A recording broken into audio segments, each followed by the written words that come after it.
Hi and welcome back to the channel. And today we've got something just a little bit different. So I get questions in the comment section, why don't you take the seats out, why don't you do more thorough contamination, and a lot of it comes down to the budget really. And this beautiful Ford Focus 1.8 Style Edition, gotta love Ford's irony there because it's lacking somewhat in style. This vehicle's covered I think 68,000 miles and is 13 years old. And this car in the UK has got a value of around about £1,500. That's going to be roughly about $1,750 So it's not got a massive value. Now clearly this car needs some attention. It's never going to sell the way it is. But we can also understand that due to its low value, the customer's not going to spend a fortune cleaning it. So my budget for this vehicle is £100, or that's $120. Now I can fully understand that some of these videos on YouTube where they take all the seats out and do a really thorough deep clean inside is really good, but we can understand that my customer also wants the outside of the vehicle done, things like the engine bay, the petrol flap area, all that sort of stuff as well. So it's a balancing act of trying to get the car improved as a whole rather than just the inside of it.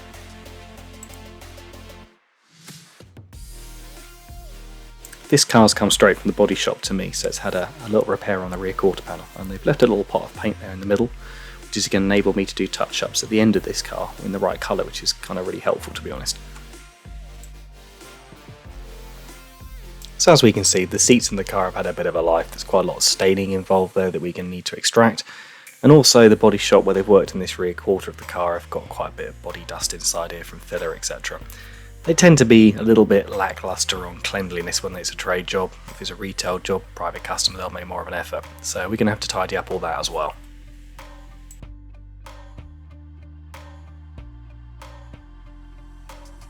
So this filthy engine bay is a good place to start. So I'm sticking a microfiber here over the alternator just to stop it getting too wet. And on the front of this car here we can actually see it usually has like a plastic cowling that goes over the top, and the customer did supply one with the car, but I think it was the wrong one because it didn't fit on. So there's a little bit of air hose there, it usually sucks a bit of air in that's protected. So for this instance I've put a cloth over that just to sort of cover it up. I've just sprayed on a load of all-purpose cleaner, and as we can see here I'm just going to agitate that with a brush to help move the dirt and grime off the engine bay.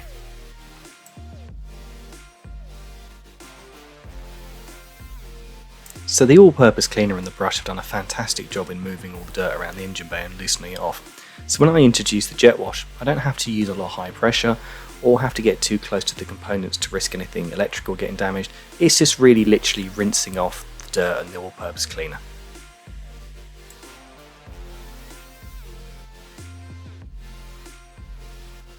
So once the engine is thoroughly rinsed off, I'm going to dress it with a product by a company called Autoglim. It's called vinyl and rubber dressing, and what it's going to do is it's going to cling to the water, and as the water evaporates out it's going to cover up all the plastic components and little rubber hoses and such and leave a really nice satin finish. And if you are new to the channel, maybe think about subscribing, it'd be appreciated. I do nothing but cars for the motor trade, so there's endless amounts of content. So these cars have come from garages, main dealerships that have taken in part exchanges, and also things like auction houses. So it's very varied, there's different types of cars with different problems, so there's always plenty of decent content on here and something interesting to watch.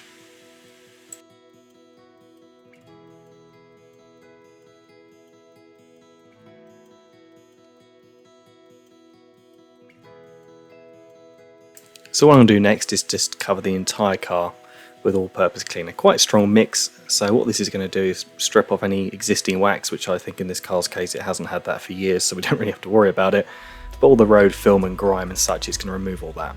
I'll also do the door shuts or jambs if you're in America as well, things like the sills and underside of the wheel arches. And then I'll get a little brush and I'm going to go around and agitate things like, for example, around the mirror housing, the rubber trim by the door window, door handles, little bits like that where you can get trapped in dirt that's sort of been in there for quite a while.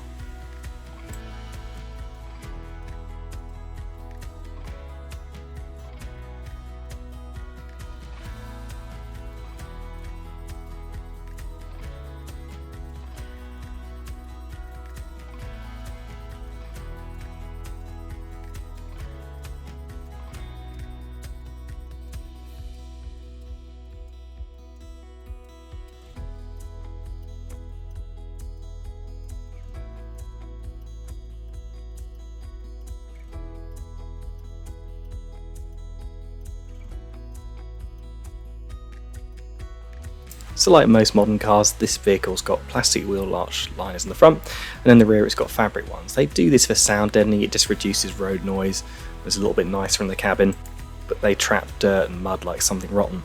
And in this example it's got quite a bit of mud up there. And we don't want the new owner coming along and looking at it thinking it's been rally driven across a field or used for moonshine running or something. So we're going to wash all the mud out of there and improve that greatly.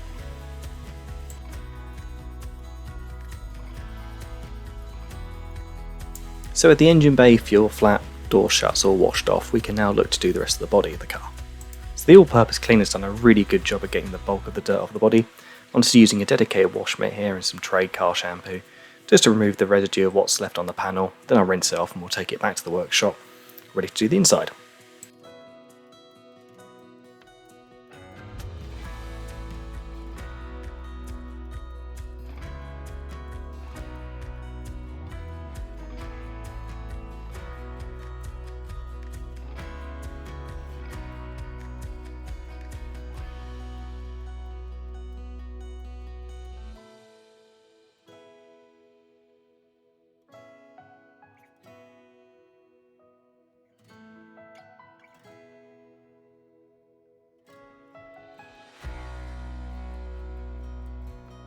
So we're in the workshop. I'm using a pneumatic Henry vacuum cleaner, it's on the smiley face, and also using here a drill brush. This is really good for a carpet like this. It's got quite a bit of ingrained dirt in here and straw and such.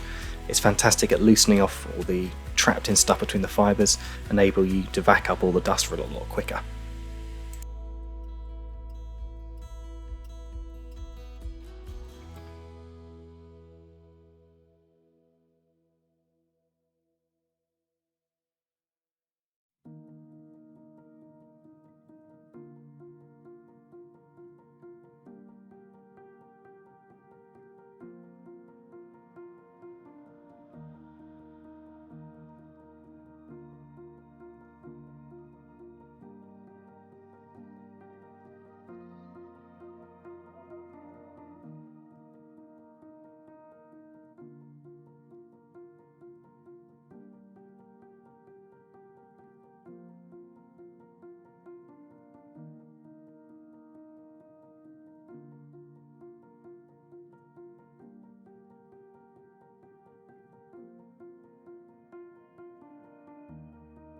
One thing I'm about to do as well, in the trade it's kind of expected that if the vehicle's got a spare wheel well, you'll have a look in there and see how dirty it is.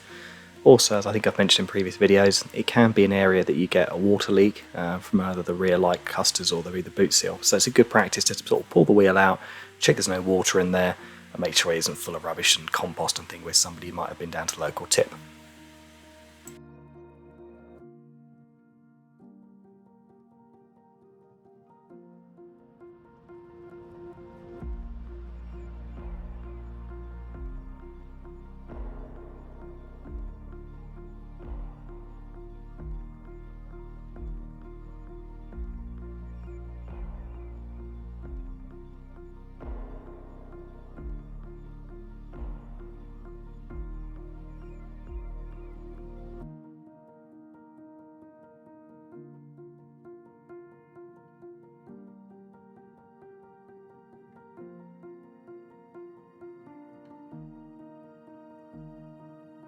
And as we can see here, although I'm not going to remove the seats, any part that can be flipped up or moved backwards and forwards, you're always going to do that to make sure you can get as much of the debris and dirt underneath them removed as well.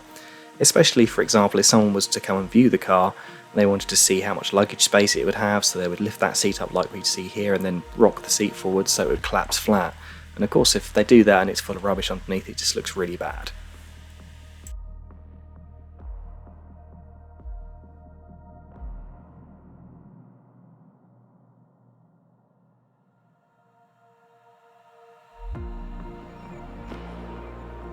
So to clean the inside of the plastics on the car, I'm using a product called Built Hamber Surfix HD. It's really good, you just literally spray it on as we can see here. I think I've got this on a dilution ratio of about 5:1. And then I'm going to agitate it with this little brush and then use a damp microfiber to wipe off the dirt and the residue of the interior cleaner. Once that's done, I do like to use an airline, it's quite good. It's going to drive any of the APC out of any of the plastic gaps. It's also good for removing dirt, and furthermore it's going to help dry the panel as well. As we can see on the camera, sometimes I'll go over with a little magic eraser sponge as well, just to get any extra dirt that may be trapped inside the plastic grey.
Now we can look to tackle those filthy seats.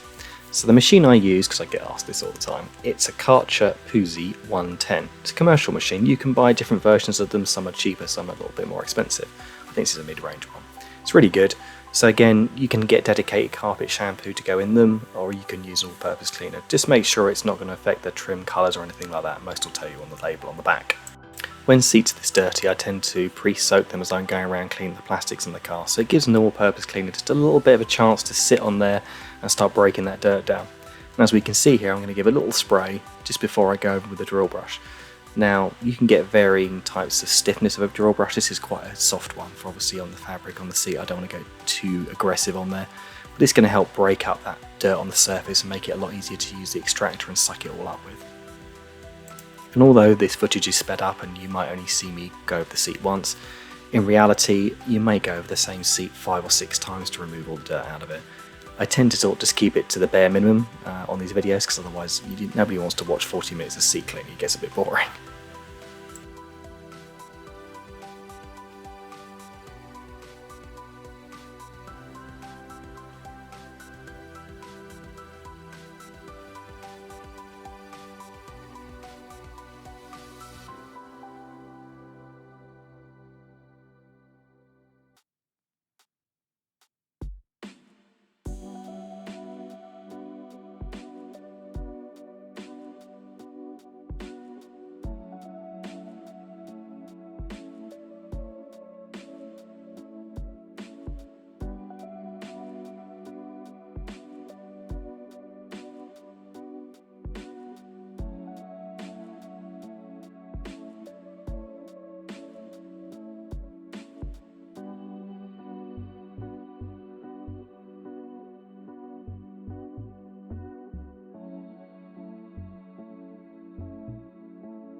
So we can see the filter is removed from the seats. It's about 20 litres in total, so yeah, a fair amount of water was used to flush them out.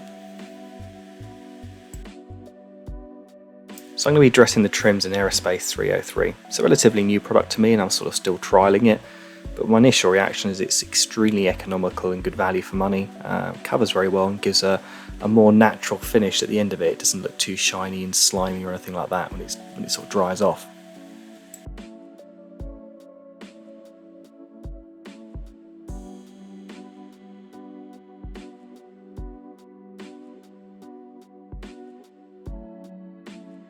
I've also bought some Mcguire's little detailing swabs, and we're about to see them being used in a minute. And they're really, really good for getting in sort of the little awkward areas like the air vents or perhaps around the switchgear on the car. You can just put a little bit on the swab and just literally just sort of squidge it into the areas you need to, and it just covers them up and finishes it off for you. Another top tip as well is you can buy a set of sort of aftermarket mats for £15 roughly off eBay, and it really finishes the car off. Put a new set of mats in the car and it just tidies it up no end. So usually this car has a plastic wheel trim that fits over the top of these spokes, and usually these little nuts are chrome and they stick through the middle, and it looks like a fake alloy wheel, but it's actually quite convincing.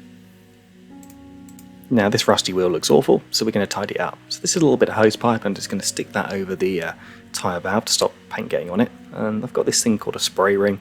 They're usually really good. They get used quite a lot when we're doing commercials, because usually you paint them silver, like the steel wheels are a bit rusty. But on this purpose, obviously we're going to use satin black just to spray these wheels up, just to cover them up before we put a new set of wheel trims on. The last thing you want to do is fit a new wheel trim and have a rusty wheel behind it. It just looks awful.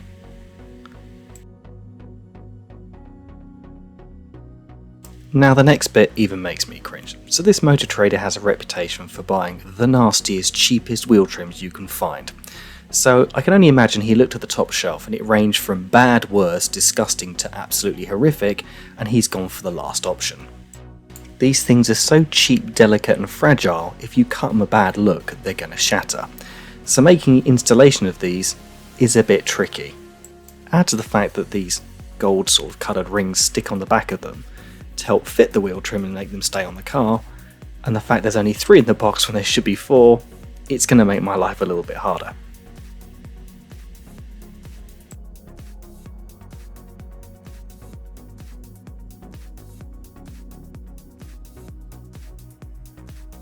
I mean, look at these installed. You'd never know the car didn't have alloy wheels. They're so convincing. So people will notice in my videos that I always mask up around rubber door seals and edges and such, and this is a good example why you should. Someone previously's machine polished here, and some of the residue's gone all over the plastic trim, so I'll have to clean that off later because it looks awful. And all I'm doing here is just applying some tar and glue remover to the lower parts of the car. This is going to help to remove the road tar that's stuck on there over the years before we machine polish it.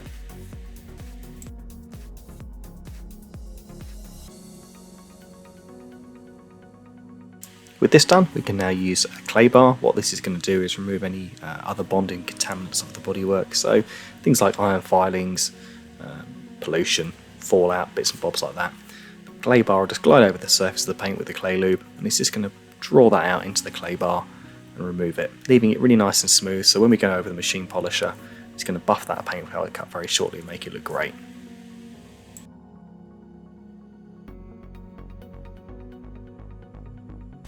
So most modern cars have some sort of tinted window, so what I tend to do is have them all the way down when I'm cleaning the inside so I can get the maximum light in to see what I'm doing.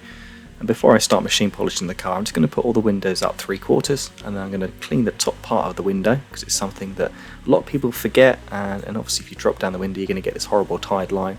So I'm going to do that now around all the whole of the car, then put all the windows up, so then later on when I clean them I haven't got to worry about forgetting to do the top bit. Now, due to the rather tight budget restraints, I'm going to use what I call the one-hit wonder combo, which means we're going to machine polish this car quite quickly.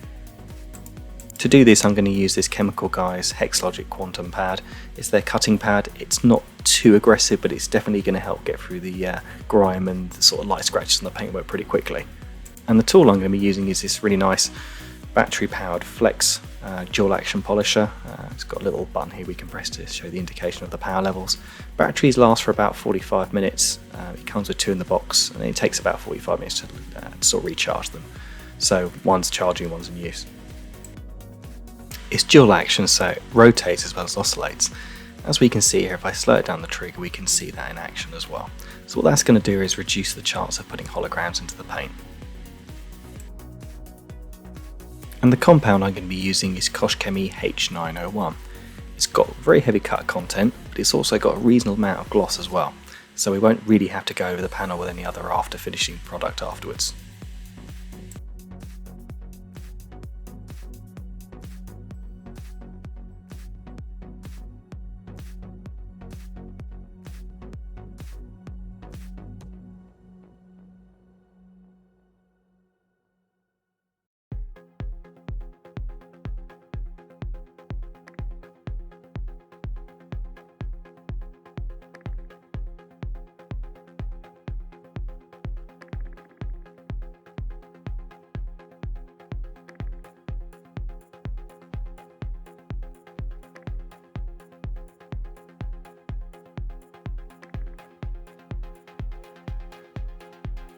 Now we're about to see me point to two things on the front wing. On the leading edge here we've got a slight crack in the paintwork, probably from a previous repair, and on the top of the wheel arch somebody's already used a machine polisher and they've burnt through the paintwork. It's only just starting to go through, but it means that I can't really polish this wing too much because I already know the paint's quite thin, so it's just a little improvement really on that area. Now I'm fully aware that machine polishing a car to a really high level and standard can take days, weeks, etc. But the budget really just doesn't allow for this. So the idea of what we're going to achieve here in this particular combination of compound, machine polisher and pad is it's just going to remove any sort of very light scratches and hazing on the top of the paintwork and restore a decent amount of gloss and shininess to the panel again.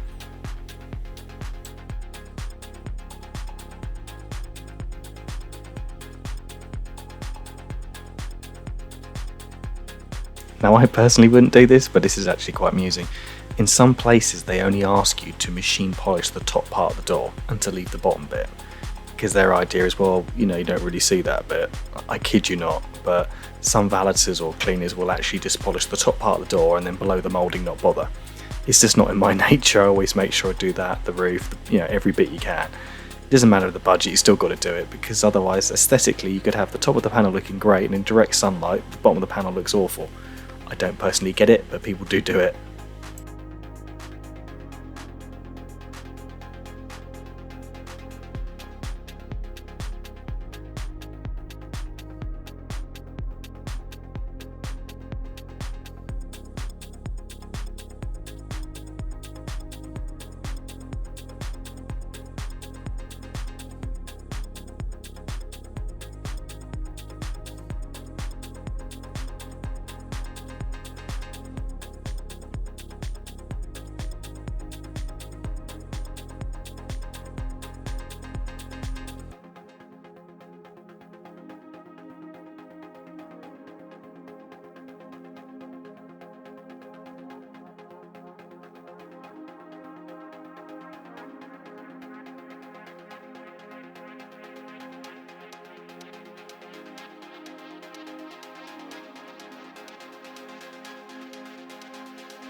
So once the car's fully machine polished, I'm going to go over the product called Colonite. It's a hard paste wax. It's super cost effective. I think one tin probably does around about 40 cars, so you can get value out of it. I think it's only about £20, so that's going to be like $25 US. It's an American product anyway. What's great about it is it's just got really good durability. So if this car sits on a forecourt for 3 to 4 months, it's still going to look good week in, week out, and it's quite good for rain repellency and also dirt as well. So yeah, it's a good overall product really.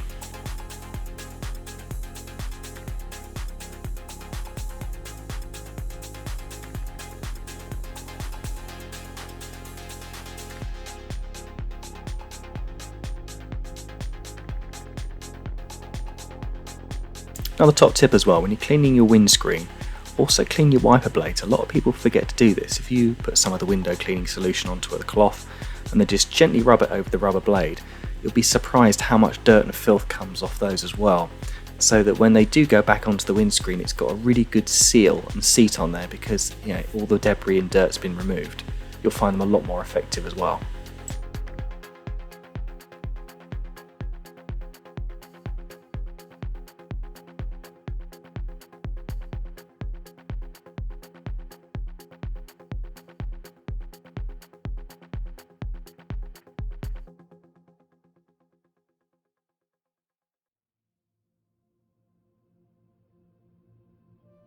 So now we can touch the vehicle in. Now, interestingly enough, you're going to get two types of touching. The first is solvent based. A lot of the older cars use that, and some of the touch-up sticks you get from the dealerships and also your local auto store still use them. And some are water-based. It's the more modern application. One of the things to note with water-based touch-ins is that when you put it on the car, it looks like completely the wrong colour. but trust me, when it dries, it will match the car as long as it's been correctly mixed.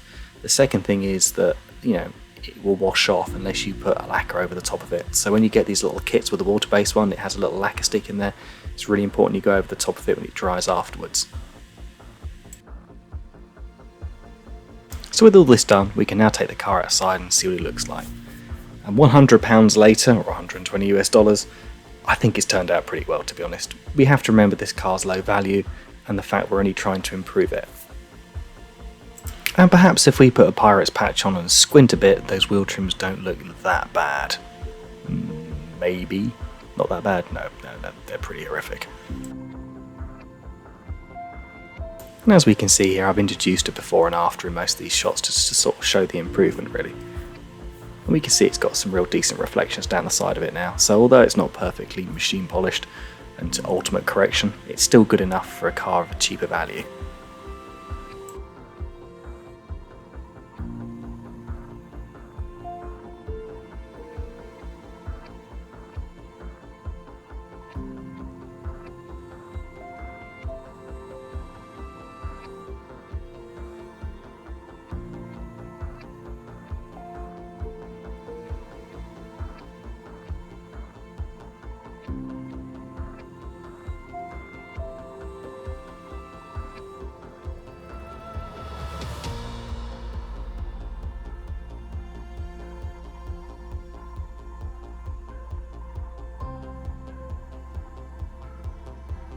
And as I said before, it should have like a plastic cowling that goes over that air vent there and across the top.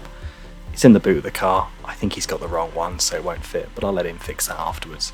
But things like the seats here, which are absolutely disgusting, though they're not perfect, not every single mark's out, it's a massive improvement. And for £1,500, if you were to come along and look at this car, you wouldn't be put off by the interior of it. It looks quite smart now.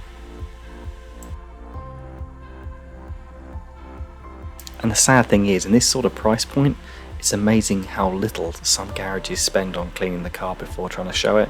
I mean, sometimes they don't even bother at all, so it's kind of to this guy's advantage really, because he cleans all his cars, so that if these people have perhaps, they've gone and looked at 2 or 3 other cars that have been badly prepared, and then come and look at his one, they're more inclined to buy it because it looks like it's been cared for, or at least the trader's made an effort to clean it up and make it look more presentable.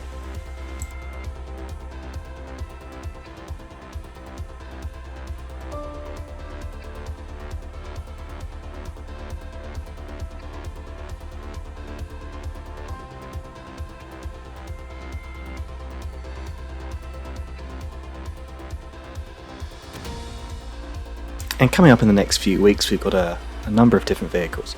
I've got a black Kia Sportage, which will probably be the next one. I've got a black Passat as well. Both are high mileage, so they're going to be quite involved, lots of machine polishing and tidying them up.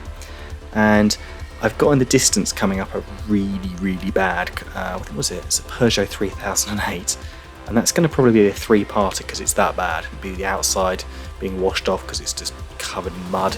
The inside's going to take an episode, and the last episode we're going to have to wet sand the outside of it as well because it's so badly scratched. So that'll be coming up in probably the next month or so.